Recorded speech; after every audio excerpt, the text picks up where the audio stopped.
एक स्टॉक जो कि देखिए एफएनओ को लीड करता हुआ दिख रहा है वो है आईआरसीटीसी।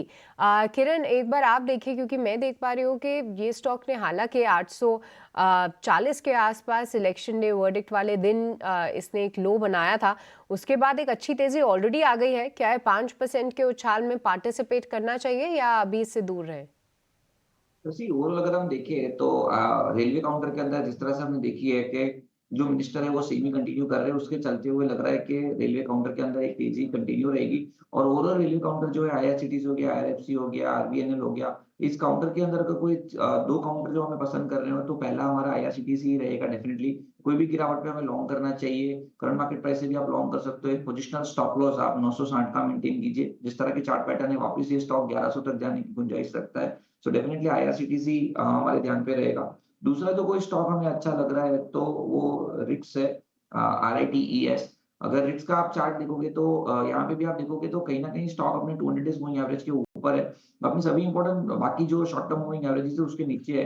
मोमेंटम इंडिकेटर के ऊपर क्लियर कट हमें बुलिश डाइवर्जेंस देखने को मिल रहा है। तो जिस तरह से ओवरऑल चार्ट पैटर्न है, डेफिनिटली रिट्स के ऊपर हम लॉन्ग कर सकते हैं। तो 675 के आसपास काउंटर है, आप लॉन्ग करके जाइए। ओवरऑल स्टॉप लॉस जो हमें मेंटेन करना है वो 650 का मेंटेन कीजिए और शॉर्ट टाइम में ये भी 750 तक जा सकता है। तो रिट्स एंड आईआरसीटीसी ये दोनों हमारे प्रेफर्ड पिक रहेंगे।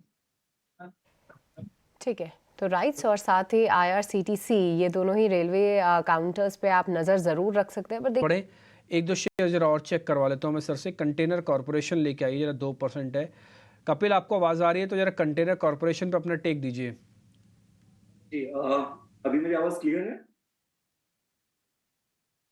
जी, बिल्कुल क्लियर कंटेनर है सर, अब आ रही कॉर्पोरेशन है, वो। बोलिए। जी, कंटेनर कॉर्पोरेशन 1086 के लेवल पे चल रहा है। काफी बड़ा स्विंग हमने 3-4 दिनों में देखने मिला हुआ था, लेकिन जो इसके पिछले 2-3 दिन के हाई लेवल थे उसके क्रॉस कर रहे हैं। ओवरऑल स्ट्रक्चर अच्छा भी था। जो भी आपको उसकी पैनिक सेलिंग आई थी वो कहाँ ना कहाँ पे अपनी लॉन्ग टर्म मूविंग एवरेज पे थम के फिर से रिबाउंड कर रहा है। तो 1085 पे है, अभी भी पॉजिटिव मोमेंटम तो है। और वेरी शॉर्ट टर्म पर्सपेक्टिव में मुझे लग रहा है कि और भी 30-35 पॉइंट की अपसाइड मोमेंटम हमें यहाँ पे दर्ज होते हुए देखने मिल सकती है। 1115, 1117 इसके इमीडिएट अपसाइड पोटेंशियल मुझे लग रहे हैं।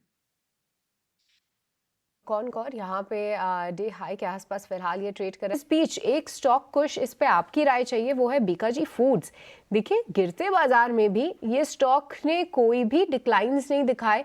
हालांकि अगर हम देखें तो इलेक्शन ने वर्डिक्ट वाले दिन एक थोड़ा सा ब्लिप जरूर आया, पर क्या जबरदस्त ब्रेकआउट। 600 के बाद तो ये स्टॉक रुकने का नाम ही नहीं लिया। आज भी 5% तेज है। बीकाजी फूड्स पे कोई व्यू? बीकाजी फूड्स पे व्यू देने के पहले एक कॉम्प्लीमेंट देना चाहूंगा आपको। अक्सर आप हमें देते हैं, I think this time you deserve one, which is for Concor. 1075 था जब आपने इसकी इसकी क्वेरी पूछी थी मुझसे थोड़ी देर पहले आई। उसके बाद टिम्पी ने भी एक चार्ट चेक लिया था। आप देखिए इतना शानदार मूव आया है। 1094 का हाई लगाया है स्टॉक ने, 20 रुपए चल गया है। आई थिंक पिछले 20 से 25 मिनट के अंदर जब से आपने क्वेरी पूछी है। तो जिन भी व्यूअर्स ने आपका ये क्यू लेके इस स्टॉक में ट्रेड किया होगा, they would have been making a quick buck. So I think all kudos to you on this one. जहां तक बीका जी की बात है, you're spot on once again. यहाँ पे जो मूव है ये बहुत ही स्टेलर रही है। अब मुझे लग रहा है कि ये ट्रेन छूट चुकी है। ये वाला स्टेशन जो है आपको मिस करना पड़ेगा। अब अगर ये वापस आपको थोड़े डिप पे मिले करीब 680 के आसपास, तब आप री एंटर करें। वीकली डेली दोनों ही चार्ट्स पे अगर आप देखें तो मोमेंटम इंडिकेटर्स ओवरबॉट टेरिटरीज को अप्रोच कर चुके हैं, विच मींस मोमेंटम तो हो सकता है कि स्टॉक को ऊपर लेके जाए, but risk reward ratio favourable नहीं होगा। तो Bikaji Foods is the buy on decline at least for me at the current juncture.